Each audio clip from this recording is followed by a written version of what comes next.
Good news, good news, good news. হয়, ঠিকেই শুনিছে।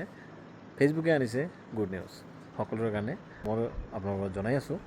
আৰু গুড নিউজটো এইটোৱেই হৈছে যে ফেচবুকে আপোনালোকে আগবঢ়াইছে নতুনকৈ এটা ছেটআপটো হৈছে কি, এফিলিয়েট প্ৰগ্ৰাম কাৰ লগত আছে? ফ্লিপকাৰ্টৰ লগত এফিলিয়েট প্ৰগ্ৰামটো আৰম্ভ হৈছে আৰু ফেচবুকে এইটো সুযোগ কৰি দিছে সকলোকে ইনকামৰ এটা পথ মুকলি কৰি দিছে।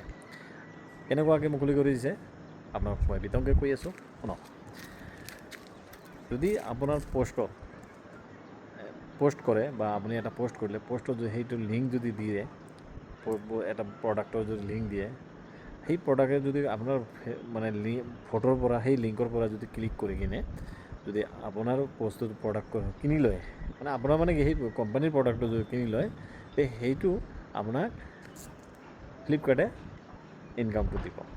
ফ্লিপকাৰ্টে দিব মানে ফেচবুকে দিব। তে কেনেকুৱা লাগিছে খবৰটো পাই? সোনকালে প্ৰফেচনেল ডেছবৰ্ডত গৈ চেক কৰক আৰু ধুনীয়াকৈ ছেটআপটো কৰি লওক।